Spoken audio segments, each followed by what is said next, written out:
Hi everyone. For this assignment, it's going to be a texture rubbing. You might have done this in the past by doing leaf rubbings with crayons where you find a leaf and you put it underneath the paper and then you rub that paper with your crayon.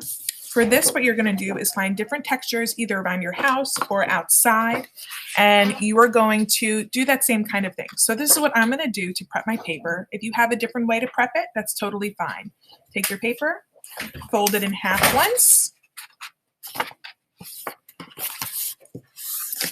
right?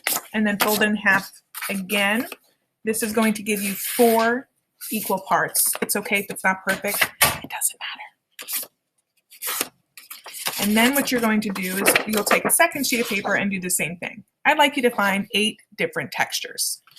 Then you're going to find something, again, around your house or outside. If you're thinking outside, like, a tree, right? You can put it up to a tree and you can rub it. Find a crayon, a color that you like. Make sure that the paper is off. So it might take some time, but just if it has paper on it, find the seam, kind of peel away at it. So that way it peels off. If parts of it break, no problem. It doesn't have to be a big piece. In fact, I'm going to use a smaller piece. I find it a little easier to do this rubbing with a smaller piece. So I have found in my classroom a whole bunch of these really cool rolling pins that have different bumps and textures on them. So this one's kind of like a rose texture. This one here is this, I'll call it like a quilted texture. So I'm going to put my piece of paper up to one of these here.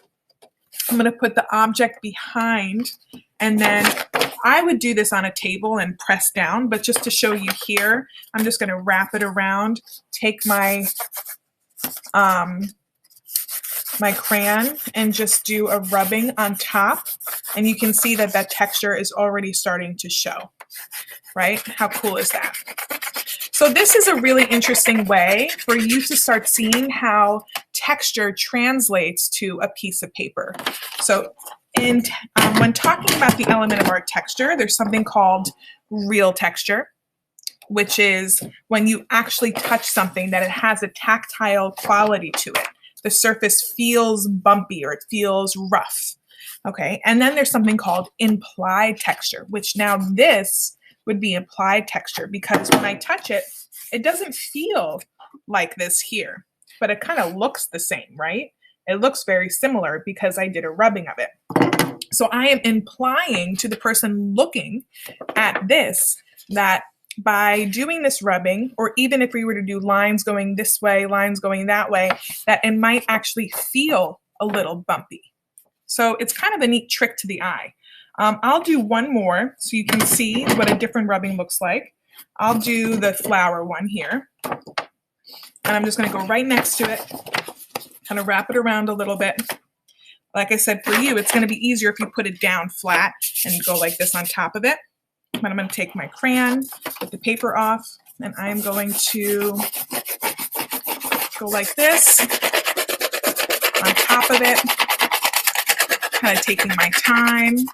For my younger students, my kindergarteners and first graders, it might be easier for you if you put it on the table and you tape the paper to the table, so that way it doesn't move around underneath you.